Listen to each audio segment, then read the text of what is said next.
Good afternoon, everyone. My name is Eileen McIntyre, and we're going to get started. For those of you who have just joined us, I know this is a reminder to everyone else. Two things to check right now. Make sure your audio is sufficient for you to hear. If you can hear my voice, you should be all set, but otherwise make adjustments on your device. And the other thing is to check where the Q and A button is, either top or bottom of your screen. That's where you can enter questions at any time during this program, and we will save all of the questions until the end. We hope to get to almost all of them, but we'll do our best. And with that, I'd like to turn it over to Paula Bagger for the Hingham Historical Society. Good afternoon. On behalf of the Hingham Historical Society, I'm pleased to welcome you to the third live via Zoom lecture in our 2020-2021 lecture series, Benjamin Lincoln's World. I'm sitting here in what was once called the Great Room of the House, built as part of the 1720s enlargement of the house by the general's father. More recently and prosaically, though, it's been known as the dining room. I'm pleased to report that our efforts to purchase and endow this house are proceeding, and we expect to be able to close on our acquisition before the end of the year. Thanks again to everyone for your support in this effort. This series is titled Benjamin Lincoln's World: Stories from Colonial Hingham to the Early Republic. Our topic today is the role of Hingham and New England slavery in the triangle trade.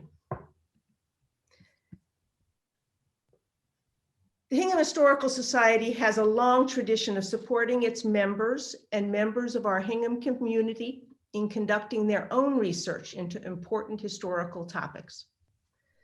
Today's speaker, Wayne Eckerson, represents that long tradition, and his topic is one part of a current important research and study focus for the Society: the history of people of color in Hingham, whose experiences and concerns have long been excluded or only partially represented in our town history. Wayne Eckerson is a 30-year resident of Hingham and Hull and the president of the Eckerson Group, a research and consulting firm specializing in data analytics. He has a BA from Williams College in American Studies and an MA from Wesleyan University in Liberal Studies. Earlier in his career, he was a teacher of American and European history at the Rivers School. Here in Hingham, Wayne has served as president of the Hingham High School Cross Country and Track Booster Club, coached Hingham Youth Lacrosse, and served on the vestry of the parish of St. John the Evangelist, running its church school for a number of years. He is married to Christine, a well-known local artist, and is father to Olivia and Henry, both proud Hingham High School graduates. Before I turn the virtual lectern over to Wayne Eckerson, just a couple of pointers. Because today's program is being presented in Zoom's webinar format to provide you the best video and audio quality, all audience members will be muted throughout the program. And as Eileen has said a few times, to submit a question at any time, please use the Q&A function in Zoom, which you will find at the bottom of your screen. All questions will be held until the conclusion of the lecture, which we expect to run about an hour. We'll then answer as many questions as time allows. We expect that today's program will conclude around 4:30 p.m. And so now, without further ado, I'd like to introduce Wayne Eckerson. Thank you, Paula. Before I start, I'd like to thank the Hingham Historical Society for giving me the opportunity to speak on such an important and illuminating topic, and one that has gained great urgency given the recent events in our country. I'd also like to thank Eileen McIntyre for shepherding me through this entire process. I'd also like to thank Eileen, as well as Ellen Miller and Paula, for reviewing my content and clarifying many details, especially regarding people of color in Hingham. For those of you not familiar with Hingham, and I think there's a few on the line that aren't, it's a coastal community 12 miles south of Boston with a rich historical legacy. It was one of the first settlements in the Massachusetts Bay Colony and was incorporated in 1635. With its natural resources and proximity to Boston, Hingham quickly prospered.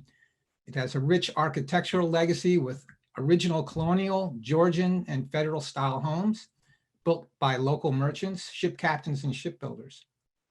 Our old ship church on Main Street is the only surviving 17th century Puritan meeting house in the country and the oldest continuously running church in America. As you can tell, Hingham has a lot of history, and I'm glad to share one lesser known part of that history with you today. But before we start, let's warm up your history muscles with a short quiz. Just a couple of questions. First, when did the first enslaved Africans arrive in New England? 1638, 1678, 1708, or 1728? Well, you might be surprised to know the answer is 1638. Not even a decade after the founding of the Mass Bay Colony, a merchant from Salem, Massachusetts returned from the West Indies with a number of trade items, including a handful of enslaved people. The merchant eventually sold 3 of those enslaved Africans to an Anglican named Samuel Maverick, who settled across the harbor from Boston on Noddle's Island, which is now part of East Boston near the airport. According to firsthand accounts, Maverick tried to breed his enslaved Africans, much to the distress of the female in the group. So morally, the Mass Bay Colony got off to an ignominious start despite its religious contours. You might find it interesting that the Maverick neighborhood in East Boston and the Maverick Blue Line T-stop are named after this very same Samuel Maverick. Given his involvement in slavery, maybe that's something East Boston should reconsider. So contrary to popular opinion, slavery started early in New England, but as you can see, it didn't really crescendo until the mid-18th century. In 1700, there were 1,500 enslaved people in New England, many of whom were Indians. That number grew to 16,000 by 1775. Hingham, given its rich natural resources and economy, played an active role in the slave trade, as we will see. By 1674, Hingham had 77 enslaved people, or 3% of its total population, and that was higher than New England average of 2.2%. So that's interesting, and we'll explore that as we dive into this lecture. Now, these numbers and percentages pale by what happened in the South eventually, with 34% of the population being enslaved. Given these percentages, it's not surprising that we are still dealing with the legacy of slavery in America. All right, second question. True or false? New England did not participate in the slave trade. Well, you probably know, hopefully know, the answer is false.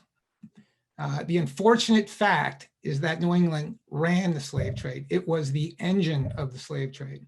Slavery would not have existed without New England. The 2 biggest slave trading ports were Boston and Newport. And according to Wendy Warren, historian of this period, by 1680s, more than half the ships in Boston Harbor were involved in West Indian trade, and almost half the boats trading in West Indies had set sail from New England ports. Newport was the biggest slave trading port in New England. Its merchants sponsored almost 1,000 slave trading voyages in the 18th century and shipped more than 100,000 Africans to the West Indies. Almost 20% of Newport's population consisted of enslaved or free slaves. Other New England slave trading ports included Salem, Newburyport, Providence, Bristol, and Portsmouth. Question 3. Which American colony first legalized slavery? Virginia, Pennsylvania, Massachusetts, North Carolina, Georgia. Well, you might also be surprised to know the answer is Massachusetts. Believe it or not, Massachusetts legalized slavery in 1641 in its first legal code, ironically named the Body of Liberties. Although it appears to outlaw slavery, As you can see here by this sentence, there shall be never any bond slavery, villanage, or captivity amongst us unless, and that unless is a big operative word here, unless there were just wars or commercial trades, which essentially made slavery almost universally legal. The Puritans would soon use the excuse of just wars to enslave thousands of Indian captives and send them to the West Indies, where they faced a slow but inexorable death. All right, last question. Which was the first New England state to entirely abolish slavery? Well, Massachusetts made up for its early misdeeds, you could say, by becoming the first New England state to entirely abolish slavery in 1783. Interestingly, it did this through a court ruling rather than an act of legislation, as we'll discuss later.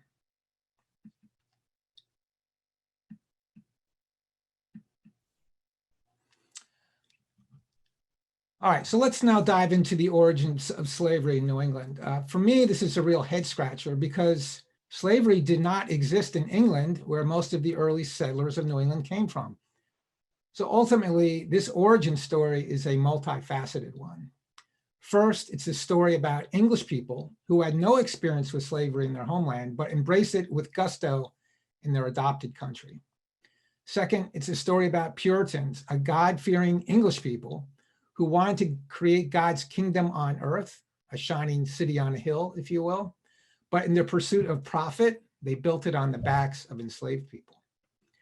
Finally, it's a story about human nature. We humans have the uncanny and perhaps unfortunate ability to justify and rationalize reprehensible acts in the pursuit of our self-interest or emotional discharge. And this is not a historic phenomenon. Unfortunately, we see this behavior play out all the time, and recently on our nightly news with alarming regularity. So slavery in New England starts with the Puritans. After King Charles I dissolved Parliament, raised taxes, and hounded Puritans and Catholics alike for their religious beliefs, tens of thousands of Puritans migrated to the New World during the 1630s. More than 20,000 came to New England, and another 20,000 went to the West Indies, which becomes a key element in our story. Besides fleeing religious persecution, the Puritans were lured by accounts of early English explorers who gushed about the rich and fertile lands and waters of the New World. The reality, however, as you can see here from this list, is that almost all of the early English settlements in New England failed due to climate, disease, starvation, and hostile natives. One of the biggest challenges facing the early settlers was that the land was already occupied by more than 60,000 Native Americans. There were numerous tribes with vibrant customs, language, and economies. The natives established trading relationships with the English settlers, but quickly fell prey to English diseases like smallpox, to which they had no immunity. Oops. The English explorer John Smith, who had visited native tribes in 1614 and returned in 1622, wrote, "God had laid this country open for us.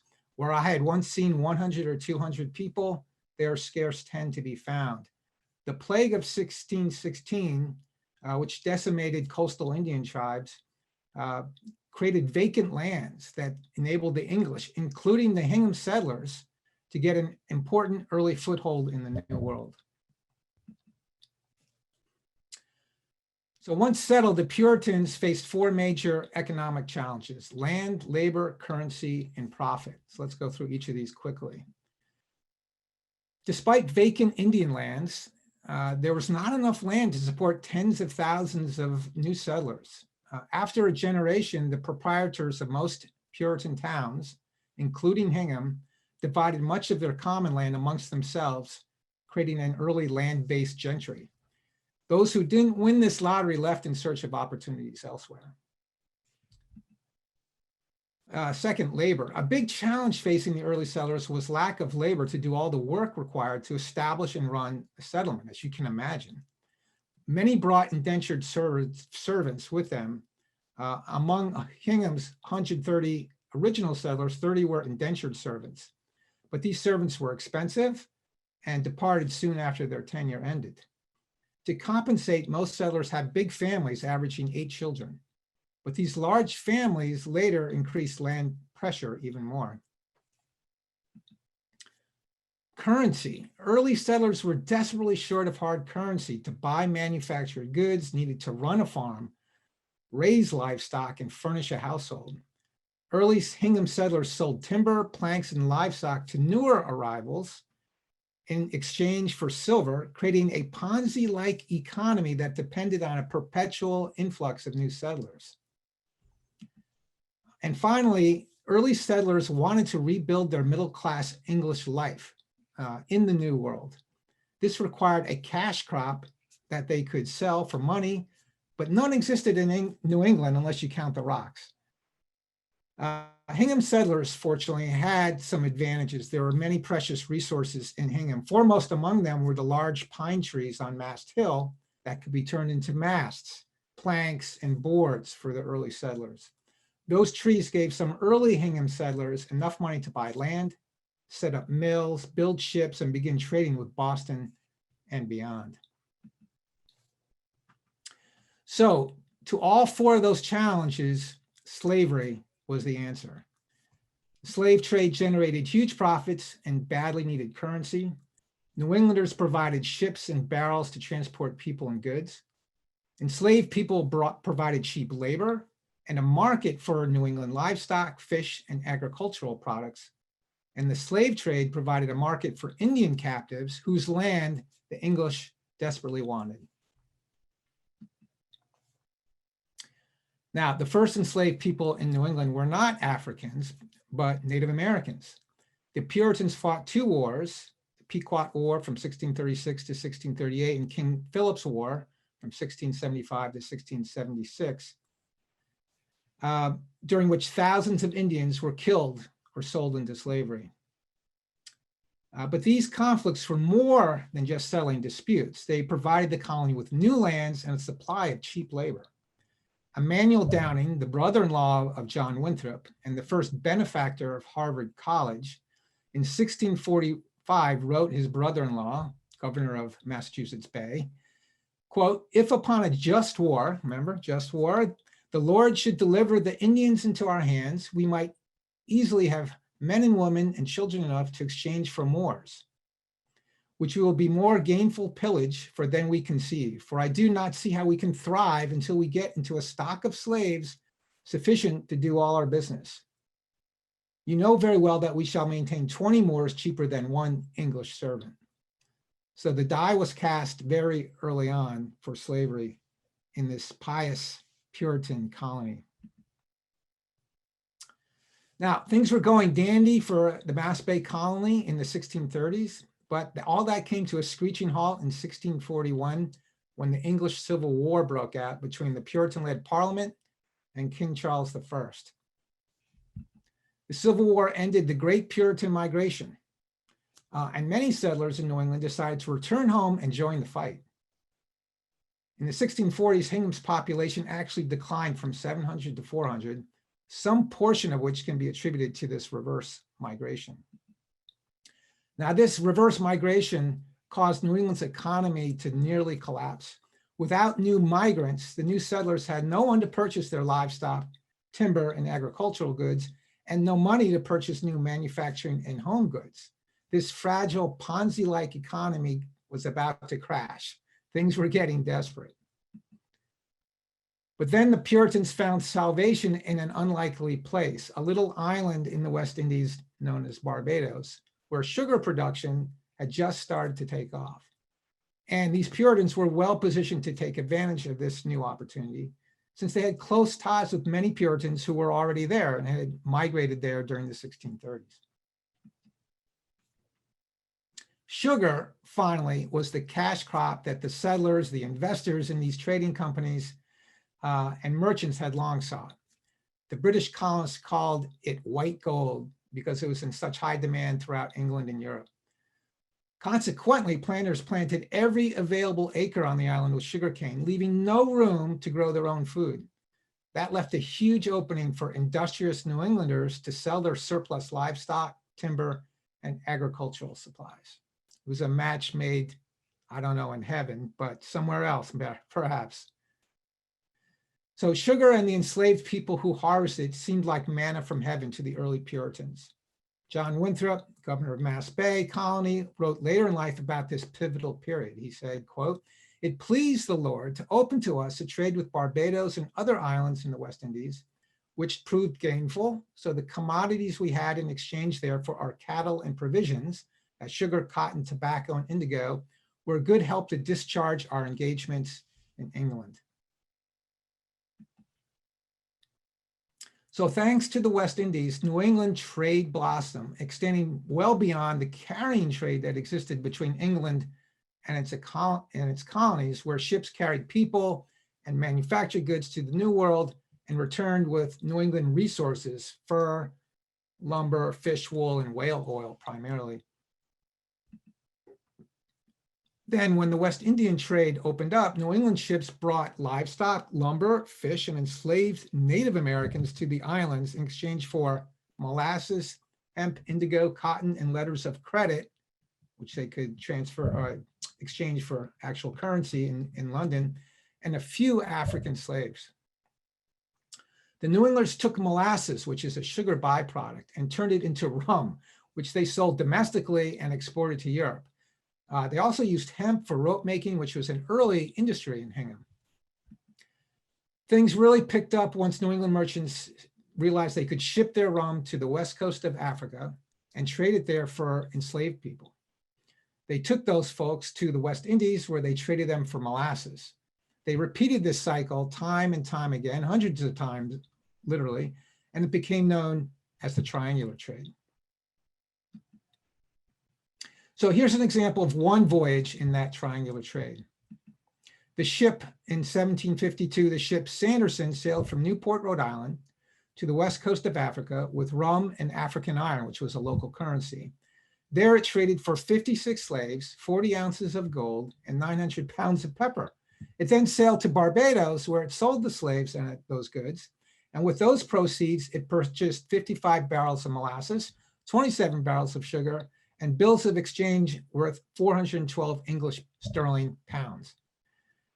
So New England merchants became extremely rich from this trade when it succeeded. There were a lot of risks, pirates, hurricanes, and other kinds of disasters. But when it worked, they became extremely wealthy.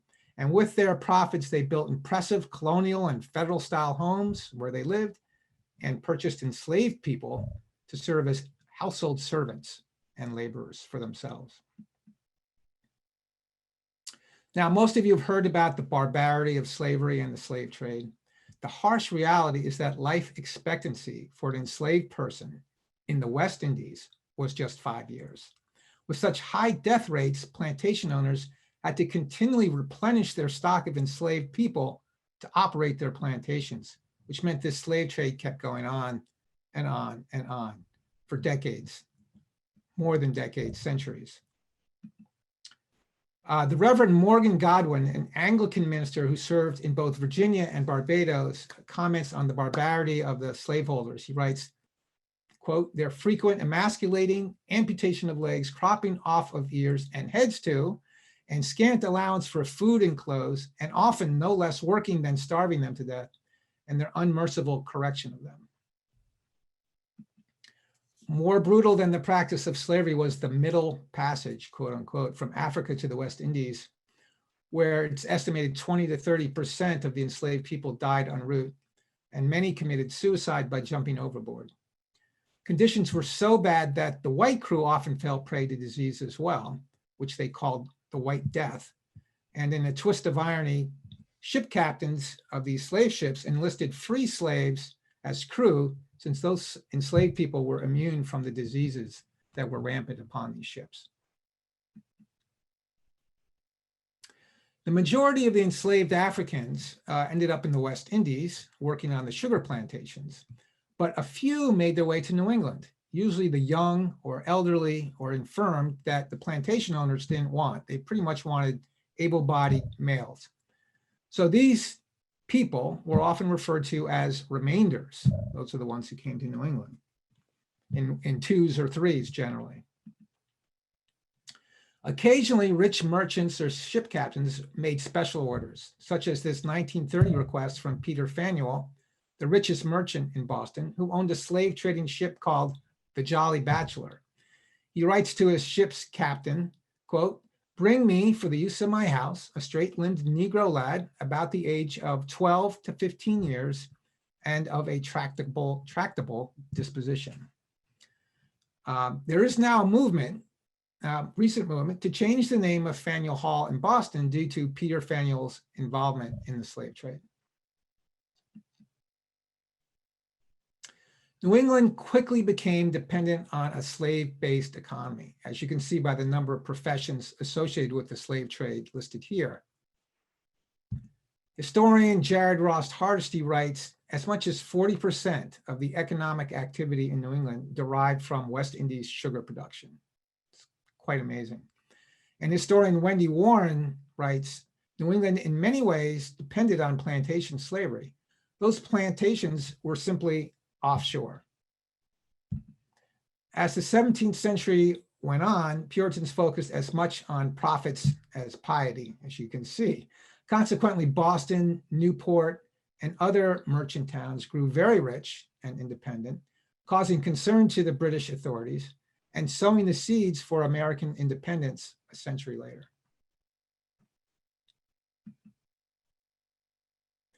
Now, Hingham profited handsomely from the slave economy. Much of this stemmed from its coastal location and rich natural resources. Early settlers considered Hingham, quote, a promised land, a gift of divine providence of incredible natural resources, pure water in the town brook and the Weir River, a protected harbor, abundant wildlife, fish, crustaceans, game birds and beasts, wild fruit, sufficient annual rainfall, great stands of woodland, thousands of acres of natural grass for haying, substantial areas of open from the Indians, tillable land in recent Indian cultivation.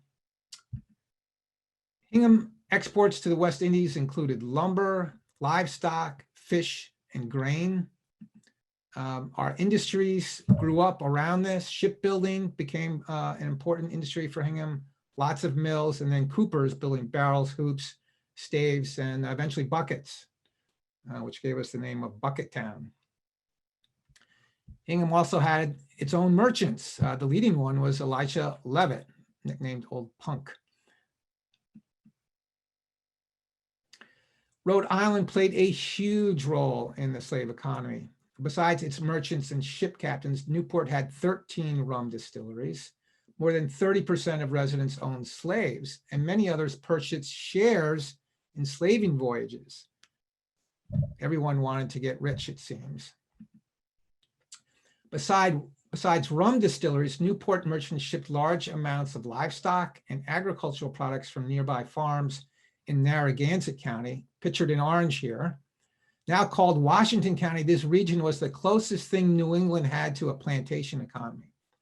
Whereas Hingham settlers were given a 5-acre house lot and 20 to 30 acres of tillable land, plus pasture land and a woodlot, the farms in Narragansett County were thousands of acres, and each had between 5 to 40 enslaved people working there, as well as indentured servants and hired labor. Smith's Castle in Wickford, Rhode Island, is an early plantation house and now a National Historic Landmark and House Museum, which you can visit. And you may have seen in the news this month that Rhode Islanders voted to change the name of their state from Rhode Island and Providence Plantations to simply Rhode Island. This change eliminates reference to Rhode Island's past slave-based economy, which I've just described. So that's the origins of slavery in a nutshell in New England. Let's now take a look at the people who purchased enslaved folks. Who were they? Why did they purchase them? What did they think of these enslaved people, and how did they treat them? And how did they actually justify this practice? So merchants were the first New Englanders to own enslaved people. They had money and connections to the West Indies and often owned the ships that transported them there. The merchants used females as household servants and males as butlers, carriage drivers, and escorts. In fact, they often dressed the male servants in the latest European fashions, turning them into status symbols of their wealth and worldly connections. Examples of Hingham merchants are Elisha Levitt, I just mentioned, Samuel Thaxter, and George Lane. Surprisingly, ministers also owned enslaved people, sometimes lots of them. Ministers had connections in urban areas where they received ecclesiastical training and traveled in the same social circles as merchants. Hingham's longtime minister of the First Parish Church, Ebenezer Gay, owned a slave, and likely Reverend Daniel Shute, pastor of the Second Parish. Farmers also purchased slaves to help in the fields and manage livestock, especially in southern Rhode Island and Connecticut, the Connecticut River Valley, where there were large farms. Some enslaved people were highly respected husbandmen and farmers and commanded a high price if hired out by their owners. Here are some of Hingham's farmers who owned enslaved people: John Jacob, Theophilus Cushing, and John Thaxter. Tradesmen also owned enslaved people to assist in their shops. It was, in fact, very common to see enslaved people working for shipbuilders, distilleries, tree cutters, but also in specialty trades such as printing, gold and silversmithing, and clockmaking. Some enslaved people became highly respected artisans. And here are some Hingham slaveholders who were tradesmen: Francis Barker, a shipwright, Thomas Lawrence Sadler, and James Hersey, a cordwainer. So here's an interesting statistic. By the mid-18th century, 1750s, farmers and tradesmen owned more slaves than merchants. Slavery had become commonplace in the 18th century. Most homes in Boston and Newburyport had an enslaved person. In fact, even before then, slavery had become commonplace, especially in urban coastal ports. This is a comment from a European traveler visiting Boston in 1687. He writes, "You may also own Negroes and Negresses in New England, for there is not a house in Boston, however small may be its means, there is not one or two." So what did slave holders think of enslaved people living in their midst? First, they thought of them and called them strangers. They had different skin, hair, language, religion, and customs, such as the practice of polygamy. For most settlers, the enslaved would never be part of their saintly community, never be able to fit in. From a biblical perspective, slaveholders perceived Africans as cursed, referring to the curse of Ham, which is a Bible story in which Noah cursed his son Ham for allowing his son Canaan to see Noah naked and drunk. I never know that about Noah. For a reason no one knows, Christians began associating the curse of Ham with black-skinned people. They also perceived enslaved people as children needing guidance and direction with no will of their own, completely uneducated and illiterate. Many believed slavery was the natural state for these people. They never contemplated that the practice of slavery might actually induce that behavior, not be the reason for it. Finally, and most importantly, whites treated enslaved people as chattel or property. They had monetary value and were a taxable asset. In a pinch, a slaveholder could pay off his debts and fines by selling his enslaved people, even in death. Most bequeathed enslaved people to their heirs. Many elderly widows lived off the proceeds of their enslaved people, hiring them out to generate cash, a kind of colonial annuity.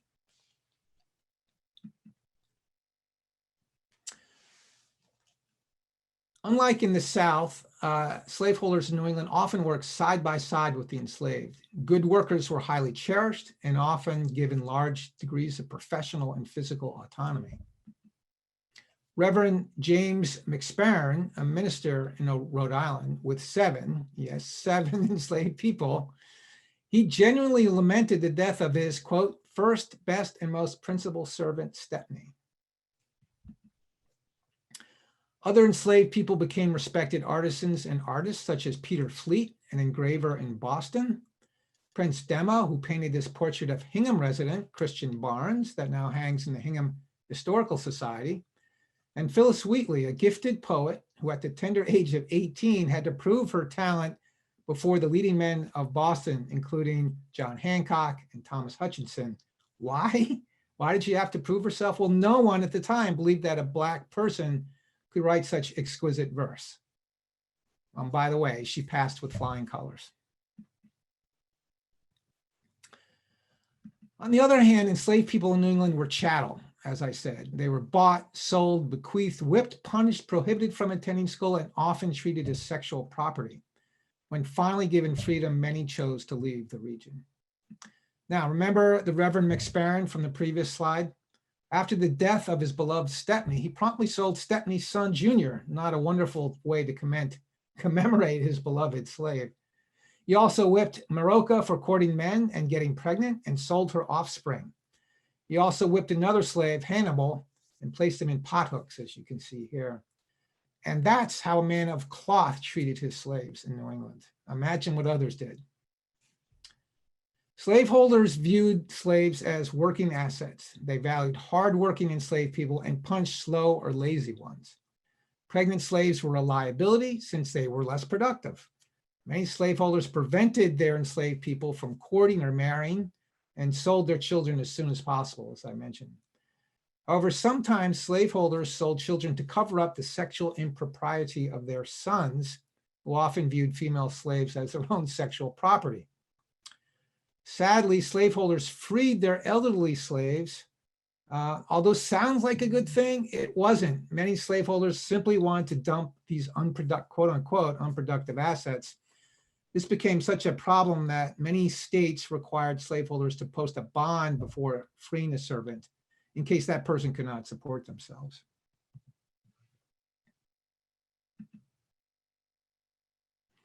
To the English colonists, slavery was a normal state of affairs. In the 18th century, people bought and sold slaves like we might hire a landscaping service today. But how did they rationalize such a monstrous evil? First, the Bible seemingly condoned it, at least some parts of it, like 1 Timothy, printed here. Other passages, like those in Exodus, condemned it. But people who want to rationalize an injustice aren't concerned with apparent inconsistencies. Second, slavery was common historically and globally. And England was not the first country, and Englishmen were not the first peoples to enslave people in the Western world. The Portuguese and Spanish beat them to it. Third, slavery fit nicely with the Puritan notion of patriarchy and the hierarchical order of things. As Cotton Mather wrote in 1698, quote, "There must be a superiority and an inferiority. There must be some who are to command, and there must be some who are to obey." At the same time, slavery made many New Englanders uncomfortable. First, it was odd to have strangers in their shining city of God, heathen among the saints. Second, periodic rebellions, murders, and thefts by enslaved people created an undercurrent of distrust and fear among white settlers. As more Africans came to New England, their presence and behavior became more concerning. Several colonies imposed curfews designed to control a growing and restive slave population, including Hingham, which imposed its own curfew on colored people in 1733. Now, here are the names of Hingham families that at some point in time owned enslaved people. The type size here refers to the number of times these families were referenced in primary source documents reviewed so far by members of the Historical Society here. As you can see, if Hingham wanted to expunge its slaveholding past, it would have to begin by renaming many of its streets and schools. When it first opened in 1681, the old ship meeting house reserved 12 spaces for Negro servants and men and boys, and also Indians. It's a quote. The new North Church, which opened in 1807, well after slavery was abolished here, reserved its uppermost galleries in the rear for African American servants. So those were the enslavers. Let's now turn our attention to the enslaved. Although their names and lives are mostly lost to history, we occasionally get a glimpse of them behind the statistics.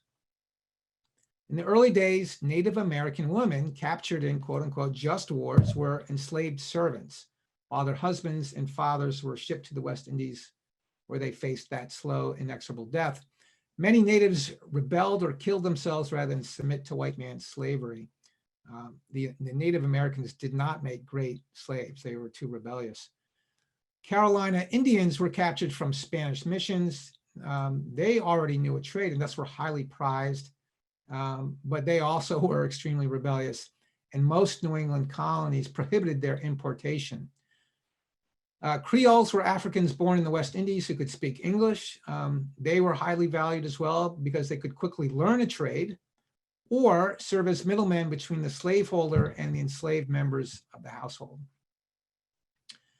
For New Englanders, enslaved children were highly valuable because they were less expensive, for one, than adults, and two, could be taught English, and three, they could learn a skill. In essence, they were purchased as an investment and turned into apprentices, especially for tradesmen. Finally, African men far outnumbered enslaved African women, while Indian women far outnumbered Indian men who were shipped out. Thus, it was only a matter of time that a preponderance of African males married Native American women. And we see that in Hingham's record. Now, New Englanders practiced an interesting form of slavery known as household slavery. Unlike the American South, where enslaved people lived in separate quarters, in New England, enslaved people lived in the same house as their slaveholder, usually in attics or extended kitchens. They also generally ate the same food and wore the same clothes, although lower quality. But to be clear, although the enslaved were members of the household, they were not members of the family. Slaveholders often housed other non-family members besides enslaved people, including aunts, uncles, and widows, as well as indentured servants, students, paupers, and even orphans. In the 17th and 18th century, homes were truly multi-class, multiracial households, something that's hard to fathom today. In Hingham, General Benjamin Lincoln, our famous Revolutionary War hero, whose house the Historical Society is purchasing, owned several enslaved people. This is a picture of a room in the attic of that house that may have housed an enslaved person prior to 1780, or one or more freed Black servants after that time. The descendants of Benjamin Lincoln, who lived in this house until this year, referred to this room as Robert's room. Robert was presumably a live-in servant, although there is scant historical evidence about him. As I've mentioned, enslaved people in New England worked side by side with their white slaveholders in most professions. Females primarily worked inside the home, cooking, mending, spinning, and tending children, while males were butlers, carriage drivers, and stablemen serving the wealthy merchants and ministers. Otherwise, enslaved people worked in agriculture, shipping, and various industries doing the dirty, unsafe jobs most whites wouldn't do. Some became skilled artisans and artists, as we shall see. All right, so let's stop for a second, take another little quiz here, test your knowledge, this time about the legal rights of enslaved people in New England. Those rights differed slightly from their rights in the American South. So true or false, enslaved people could become church members. Well, that is true. They could own property. That is true. They could marry whites. No, definitely not. In fact, Massachusetts passed a anti-miscegenation law in 1705. They were whipped or sold if they couldn't pay fines. That is true. They could testify in court. That is true. They could file petitions in court. That is true.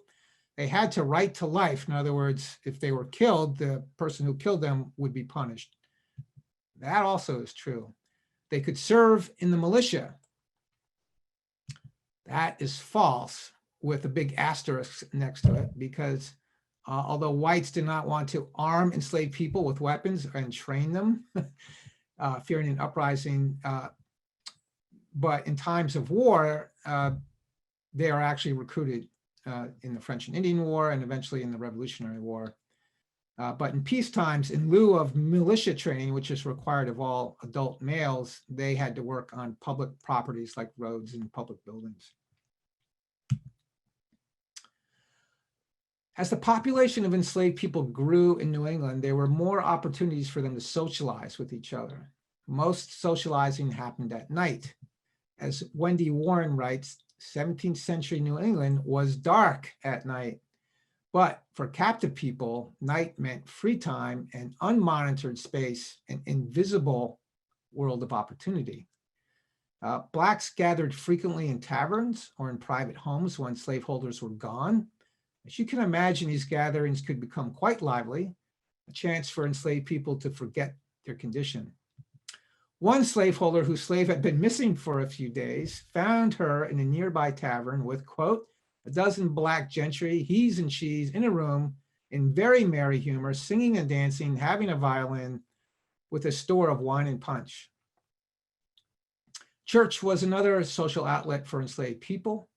Liberal ministers like Ebenezer Gay accepted black congregants and even admitted them into the church. There were no black churches in New England until after the Revolutionary War. Funerals were also a chance for black people to congregate and mourn more than just the passing of a loved one. Wendy Warren writes, quote, black funerals were public spectacles. They were loud, boisterous, and disturbed the public peace. As a result, many cities, including Boston, restricted the activities of black funerals.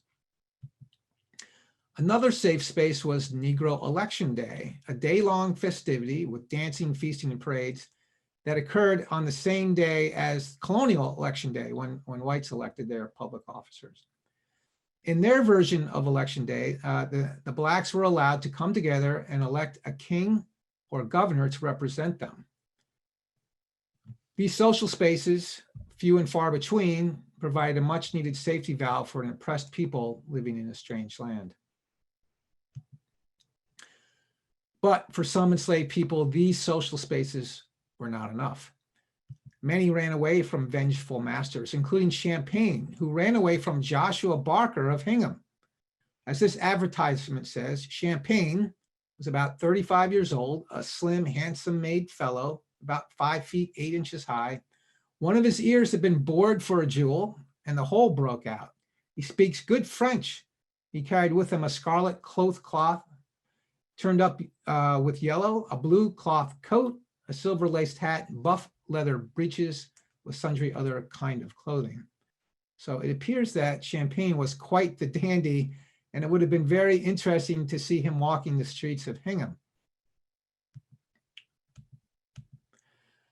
Some of you may have seen this portrait by John Singleton Copley at the MFA. John Greenleaf Sr., not pictured here, was a Boston apothecary whose 2 infant children aged 11 and 15 months were poisoned by his enslaved servant Phyllis in 1751. At the time, blacks thought that poisoning was a great way to enact revenge on their masters and their families, as well as fire.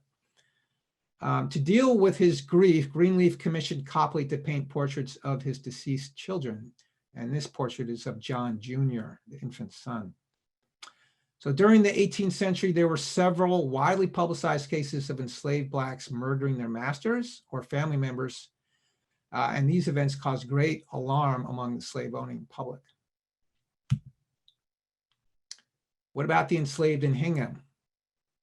Well, here's a sample list of enslaved people who lived in Hingham, whose lives were documented in records for baptism, marriage, death, or bills of sale. Some were Native Americans, most Africans. The baptisms, marriages, and deaths were recorded by Reverend Ebenezer Gay, who allowed Africans to partake of church sacraments at First Parish. Here are some more names, those we have found in military enlistments, tax lists, accounting books, and wills, all Hingham residents. The Hingham Historical Society is pouring through documents like these to find out more about the lives of these little-known Hingham residents. Well, there are 2 residents that we know more about than others. One is Caesar Humphrey, and he was incredibly fortunate. His master, Joseph Humphrey, for reasons we do not know, freed him in 1766 in his will, in which he also gave him 11 acres of land near the present-day Ward Street, a horse, saddle, 3 steel traps, a wherry, and a yoke of oxen. We do not know what prompted this beneficence, but Caesar makes good on his fortune.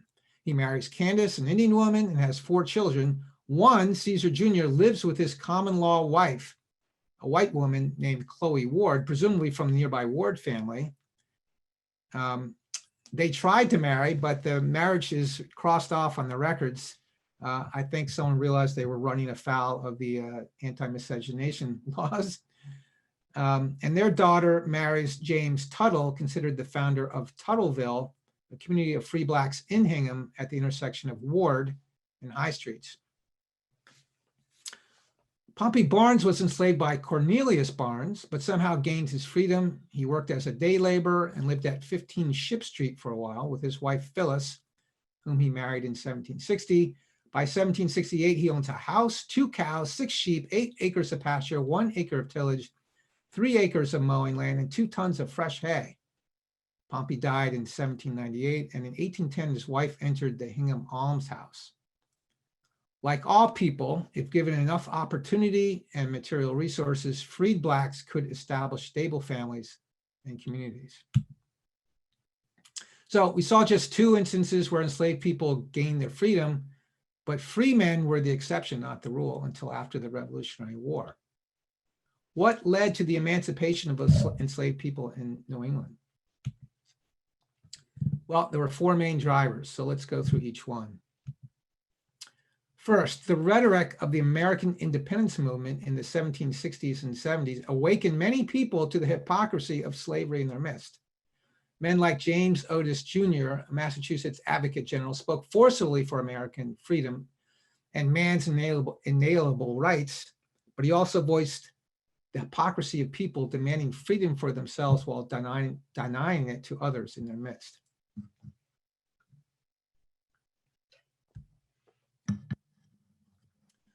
There were also a growing number of white abolitionists in the 18th century, people like Chief Justice Samuel Sewall, who we met earlier, who presided over the Salem witch trials, by the way.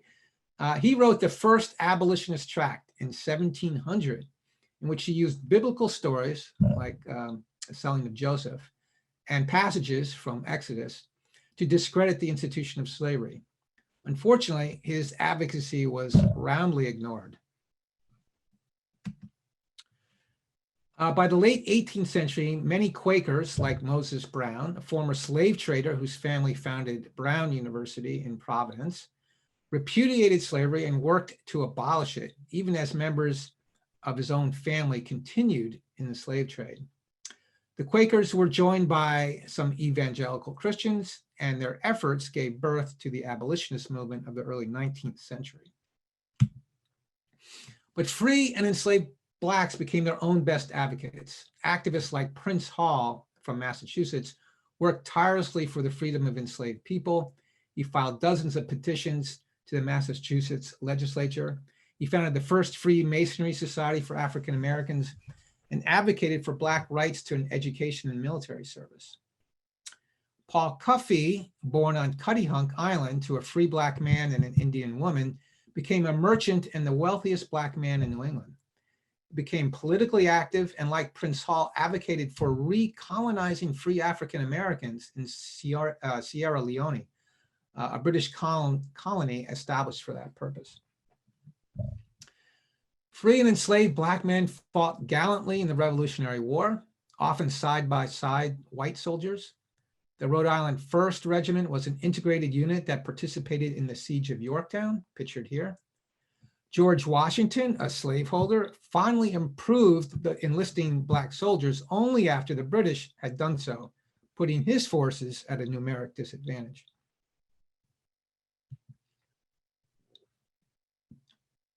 Perhaps the biggest reason why New England states abolished slavery is economic. We started with economics and we're ending with economics. After the war, there was a recession in which currency values plummeted, causing bankruptcies and land foreclosures that led to Shays' Rebellion in Western Massachusetts, if you remember that, which was put down by our very own General Benjamin Lincoln. He was the commander of the troops that quashed Shays' Rebellion. At the same time, the land gave out from over-farming, and this double whammy put thousands of people out of work and on the streets. These down-and-out white people became known as the strolling poor. In a fierce competition for jobs, they viewed the free labor provided by enslaved people as a violation of their rights.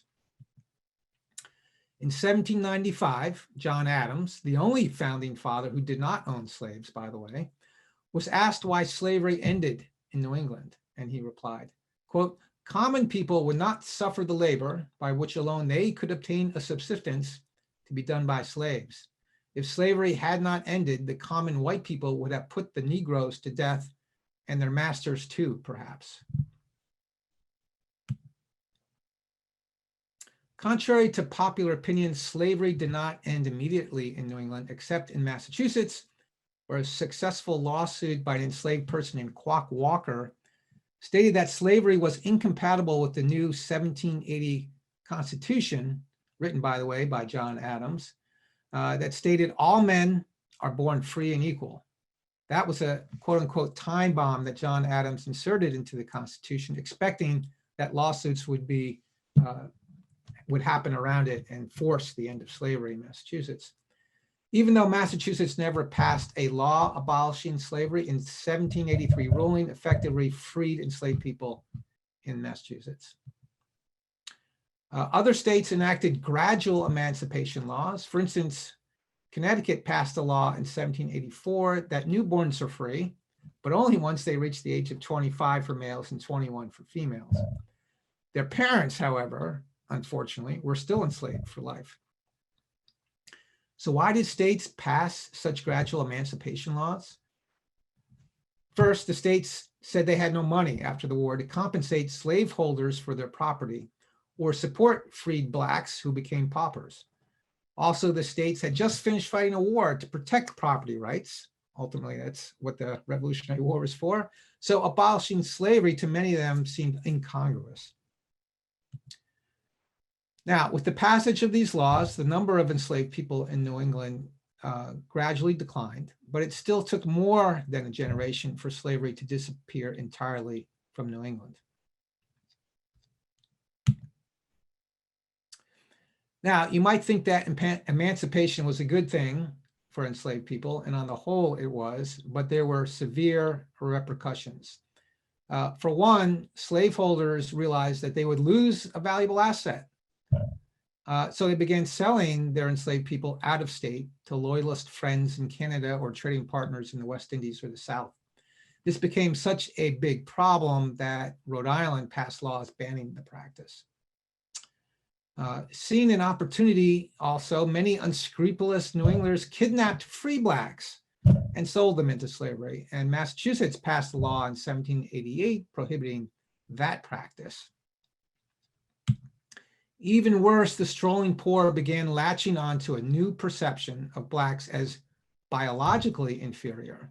Before this time, Blacks were considered strangers, heathen, and cursed, but not biologically inferior to whites. This new virulent racism precipitated race riots and caused untold harm to free men, many of whom decided to leave the region to New York, Pennsylvania, Canada, and elsewhere.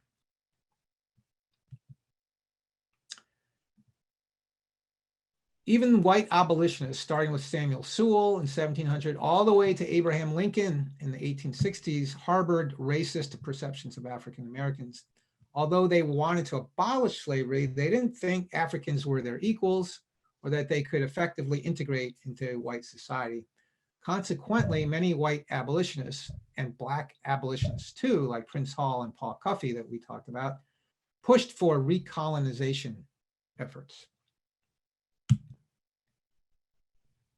Nonetheless, some freed Blacks stayed put. Many of Hingham's freed Blacks and Indians settled in Tuttleville, a small community at the intersection of Ward and High Streets. Many worked at a nearby shoe factory across the Weymouth line and other smaller work establishments. In 1873, residents there formed a church and community center, which still exists, but today it's a dentist office.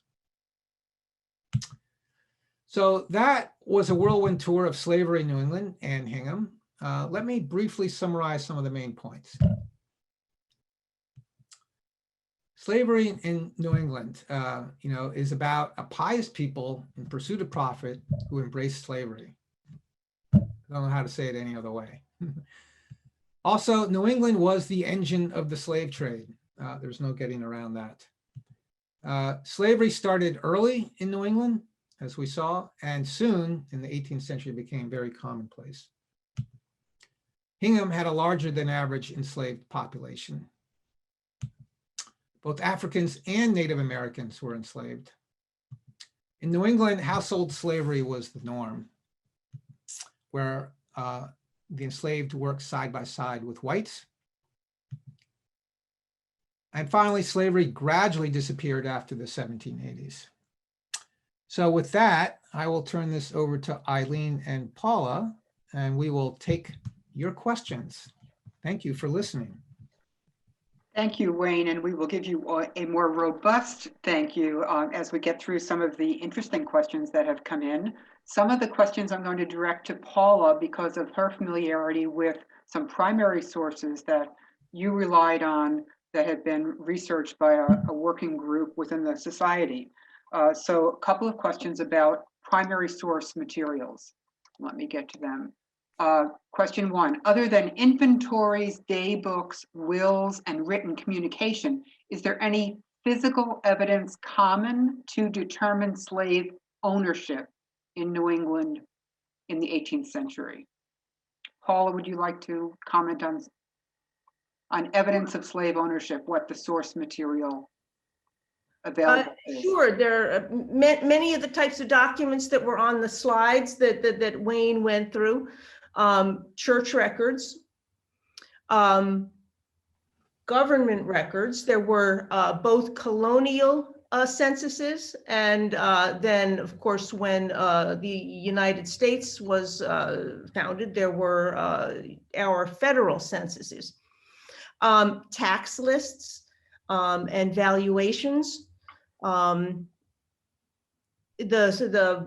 All of the town records, selectmen's records will occasionally show either hired out workers or other ways in which enslaved people would come to the notice of the town fathers. And family records, as the questioner said, account books, correspondence, probate records, probate inventories. It's really a process of looking carefully at all the documents you can find, which is why COVID-19 has been intensely frustrating to us, because so many of the libraries and archives and government offices that we would look for documents in are closed to us right now. So a related question, Paul, I'll also direct to you. What records do we use to establish the number of slaves in a given year? Well, I think that certainly the 1764 number that Wayne gave in that one slide was one of the years that there was a colonial census. There was 1764 and 1776 we have good numbers for, because they were years of a colonial census in Massachusetts. And then, as I said, on a town or granular level, it would be things like tax lists and tax valuations. I'm not sure where the larger regional numbers in Wayne's presentation came from. And Wayne also accessed secondary sources. I know that Ben had relied on some different primary sources. A question that maybe deserves a little bit more clarification than you gave, Wayne. You talked about Vermont being actually it wasn't a colony at that time, it was its own republic, but the questioner said, didn't they abolish slavery in their constitution? The Constitution of the Republic did do something about slavery, but it was a gradual emancipation. Do you want to clarify how Vermont, you mentioned Connecticut details. when you were on that slide. Do you Right. recall? It was pretty much the same as Connecticut. They were the first to abolish slavery in their constitution, and they were an independent republic for about 15 years. But they didn't immediately free them. They had to reach the age of 20 and 25 or something of that sort. Right. Okay, so this is a meaty question, and you know, I know you're not an economist by training, and it maybe requires kind of a macroeconomic view. How did Hingham and/or the wider New England make the transition in its economy from a slave-based economy that one did not rely on this outsourced offshore slavery, and over what period of time did the economy adjust to not being based on slavery? Well, you didn't focus on that, but yeah, well, first of all, it continued to subsist on slavery for many years into the 19th century, because even when the United States outlawed the slave trade, New England merchants still traded with, and England outlawed slavery and the slave trade too in the early 19th century, but the New England merchants still circumvented those laws and traded with Spanish and Portuguese and Dutch and other colonies that still had slavery. So they got around it, and there was quite an active, and then obviously the American South, right? So we continued to supply the South with you know, the same goods and materials that we supplied the West Indies to. and obviously over time, Hingham specifically, the natural resources available, lumber specifically, dwindled over a period of decades. So our economy did shift to some other things, but it's a meaty question. I think probably would take a broader economic look to see gradually how our economy changed throughout New England. Well, I think in the one early other thing, I'm sorry, I was going to say to consider is that the labor question that Wayne referred to is so inextricably tied up with the sort of the economic depressions that the area and the country experienced post-Revolutionary War, that it's probably hard to separate out the part caused by the abolition of slavery and the loss of that labor in New England with all of the other disruptions that were going on. So the other thing to remember is that the early 19th century, early 1800s, was the start of the Industrial Revolution, which in many ways started right here in New England and Rhode Island with on the waterways, where people put up mills and started creating, you know, textile factories. And Hingham had its factories, right? We had, and you know a lot about that, Eileen. So, you know, fish was a huge export for Hingham in the 19th century.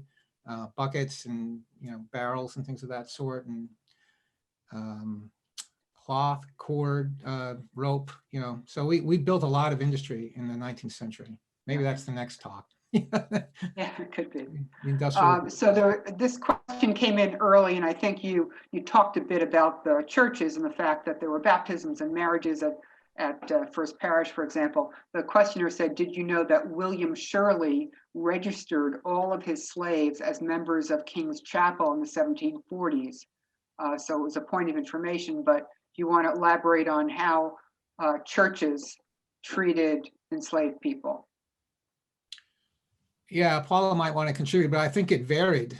So Ebenezer Gay was pretty liberal, and he, you know, admitted blacks into the church as well as baptized them and married them. His successor, whose name eludes me, did not. There was no record of his successor doing anything of that sort. So I think it varied based on the minister himself. So question about, you talked about one of the rights that slaves had in New England is that they could own property, but could they own land is the questioner's, that's the question that came in. Could they specifically own land? That's a good question. I think the answer is no from something I read, but I'm not an expert on it. Certainly as free men, they could own land. We saw that with yeah, it specifically asked about when they were still enslaved. They could own property, certainly, but personal property. I'm not I sure. don't think I've seen any record of that happening. And Paul, I bet you haven't seen anything in the primary source documentation either. Have not, and my general understanding is the same as the two of yours, that that New England slaves could own personal property, but not real property.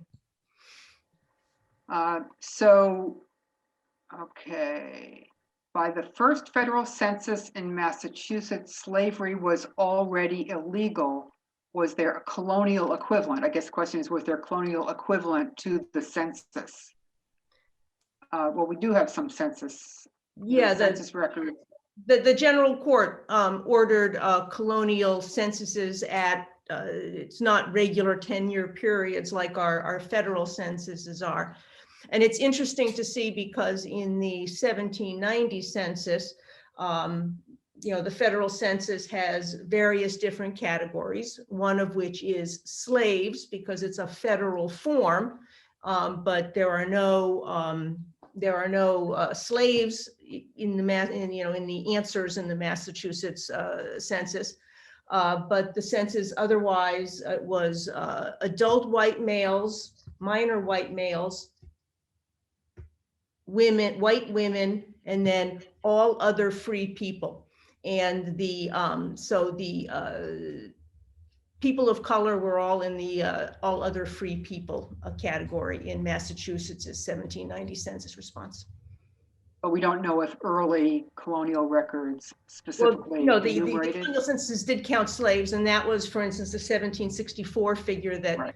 Wayne cited for Hingham was from a colonial census. Right, okay. So were slaves educated or allowed to read and write? For religious education in churches, where were they members? Well, you referenced First Parish. If they were not allowed to be educated or read and write, was it dangerous for Phyllis Wheatley to write? I think you have some knowledge of Phyllis Wheatley. Is such an interesting character, poet. Yeah, no, the enslaved were not given an education. And that's one thing that some of the Black activists, argued for, getting Blacks general education. Some white slaveholders did take it upon themselves to educate their enslaved people, like Phyllis Wheatley, who ended up becoming quite a intelligent, articulate poet. So, but that was much the exception rather than the rule. Wasn't there a story about, was it the legislature, someone asking Phyllis Wheatley to respond to questions because they were so shocked that she was writing this poetry? Yeah, no, I mentioned that she was brought before the top leaders of Massachusetts, Thomas Hutchinson and John Hancock, and was basically told to, demonstrate that she could write poetry, as people had claimed, and she did. Henry Louis Gates wrote a book about that. That's a very short book and a good read. And who was that, Paul? Henry Louis Gates. Right. Okay. So this is a question about our ministers in town. So you mentioned that Reverend Gay owned slaves and also made a mention of Reverend Daniel Shute. So the questioner is asking what records is that based on, and what do we know about any Shute slaves? Paula, maybe you can respond to that one. I think what we know is that there were African-American residents of Hingham in the late 18th, early 19th century with the surname Shute, particularly Prince Shute and Pat Shute, his wife, who we have their baptism, marriage records, and they entered the almshouse in Hingham in the early 19th century. I think the supposition comes from the fact that the only white Shutes that appear in the Hingham records for the 1790 and 1800 censuses are the Reverend Daniel Shute and his son. This question, not sure we have an exact answer. Are there any remaining descendants of the original enslaved families who lived in Hingham? So any remaining descendants locally, I guess, is the question.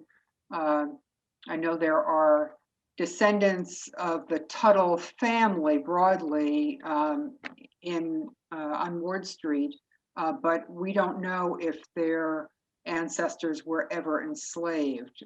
We know of the free Black Tuttles. I don't know if we ever have specific evidence that those Tuttles had at one point included a slave. So Paula, I don't know if to your knowledge, are there any descendants of the original enslaved families living in the area or in Hingham? Well, for instance, as Wayne mentioned, one of the daughters of Caesar Humphrey, who was a gentleman who was freed, I think, in 1760, so was a former slave, and one of his daughters married one of the Tuttles. And I think that there are also similar examples. So I guess it sort of depends how you define it. But yes, I think there are likely people in town who descend from slavery. Okay. So let me just read this question, it's longish. I think the decline in trade with the South coincided with the decline of the fishing industry by the end of the 1880s, which coincided with the end of the shipbuilding industry. Indentured servants who were brought up with ship owners on their trips back from the South could own land in New England, which was different than in the South. This was addressed in that other book by Hardesty. So if you want to comment on that, this is a point of information. Another book by Hardesty talks about treatment of indentured slaves being brought back up from the South. Anything in that comment that you want to add to? You say 1880s or 17? This is what the questioner is saying. I think the decline in trade with the South coincided with the decline of the fishing industry by the end of the 1880s, which coincided with the end of the shipbuilding industry. Certainly in Hingham, there was a tie between the mackerel fishing industry and shipbuilding. Shipbuilding was never huge, but it was supportive of the mackerel industry, which was tied to the West Indies. Then it says indentured servants who were brought up with ship owners on their trips back from the South could own land in New England. So the indentured servants could own land. Well, it's two different comments, perhaps, by the commenter, because I don't think there was either indentured servitude or slavery in the 1880s.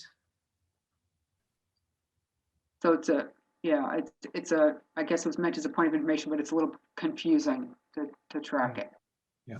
Okay, let me just see. We have a huzzah from a listener. Love those. For your awesome job in compiling this information, putting it together in a cohesive narrative. Okay, another question. Do you have any more information about the marriages between the Black and Indigenous people, the natives here in Hingham? Certainly there were Native Americans who married Tuttles. I know any specific information, Paula, that you have about?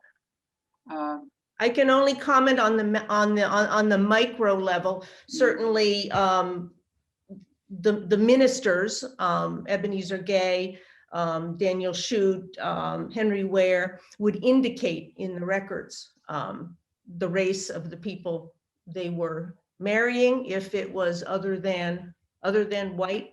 And so there are a significant number of marriage records that is, so and so and so and so, and indicating, as Wayne said, most often a Black man and an Indigenous woman. Mm-hmm. Okay, this is let me see where to go.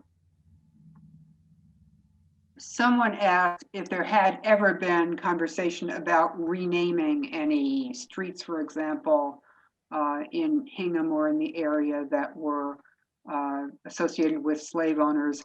This is obviously a question that's being asked all over the country when it comes to association. The Faneuil Hall example is a good one. I think the picture that Wayne painted of the widespread nature of merchants in particular, and then other well-off families in Hingham owning slaves, there are quite a number of streets that would be involved. One point I'd like to make, and then I'll throw it out to Wayne and Paula, because certainly it's a thought-provoking question worthy of discussion. There are families who, over time, evolved in how they thought about slavery and whether they thought slavery should be abolished. And there are examples of those in the names that Wayne mentioned, of who in later generations were leading abolitionists. And so it's a complicated question. But Paula and Wayne, anything you want to add to the idea of, the question was, has there ever been a movement to rename anything locally because of association with slavery? I'm not aware of any. Maybe after today. And I think one of the things that comes up is understanding that it's important to know about our past, the community, whether we've lived here all our lives or not, to realize that all 13 colonies had slaves, to understand how the economy was so tied, even if people didn't have their own household slaves, that often what they were doing was tied in some way to slavery in the West Indies. It was a widespread economic foundation of life that, as you were pointing out, Wayne, when sugar took off in Barbados, it was considered heaven sent by the Puritans of New England. So I think, it's something we have to think about. It's important for us to know about this, to learn from it, and not whitewash it. So that's something that we'd have to think about if anything were to be discussed about renaming something. Let's see, anything else? I think we have covered a nice range of questions. Thank you to the audience. This question about sharing information, I just wanted everyone to know that this presentation, after we review the recording, make sure there's no technical difficulties, we will be making available to all of those who were ticketed holders for this lecture. And I know some people were unable to attend the lecture today on Zoom and will be able to see the recording. We usually get the link to the recording out within about 5 days of the lecture, so stay tuned for that. And let's see. Okay, I think we've done a good job on the questions. So let me, first of all, thank Wayne. Paula talked about this tradition of the Hingham Historical Society supporting individuals, either members of the society or residents with an interesting question to pursue in their research. In this case, I just want to admit that we approached Wayne. We knew of his interest in history as an avocation. We also know he is a busy professional, and to his credit, Wayne took this on when approached by members of the Education Committee, and we thank him profusely for the diligence with which he worked. I know he worked also with a number of people like Paula, Ellen Miller, and others who've gathered some of the primary source information for Hingham specifically. So there was some collaboration involved, but this was an awesome labor and a terrific product that you've produced. And it is just the beginning of work that is ongoing. So I'll touch on that in a second. So first of all, thank you, Wayne. Couple of announcements before we close. First of all, if you have a subscription to the full lecture series, you would recently have received a link to a virtual walking tour of the Benjamin Lincoln neighborhood. And we just want to remind you to take advantage of that. If we still have some nice days before winter takes hold, you may want to use that as a basis of taking your own self-guided walk around that neighborhood. But there's much you can learn just from looking at the virtual tour. So enjoy that. Second, our next live via Zoom lecture in this series will be in January, on Sunday, January 17th. And the topic is Education in Colonial New England, Schooling in a Changing World.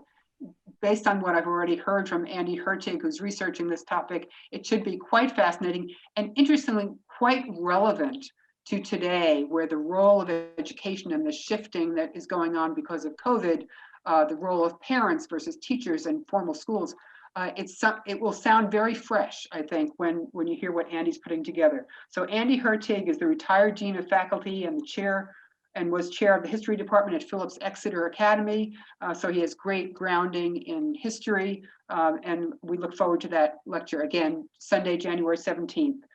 For those of you who don't have a subscription and want to buy a ticket, we do have individual ticketing available for that event. So we encourage you to go to hinghamhistorical.org to get a ticket for that lecture. And finally, for those of you who would enjoy, once again, joining us for a post-program visit with other audience members, you should have received, while this program was going on, an invitation to a separate Zoom where you can see and hear each other talk about the conversation that we just had with Wayne, the information that he has shared, and anything else that you want to talk about with members of the Education Committee about what's forthcoming, that would all be possible within that Zoom. So we look forward to seeing you there.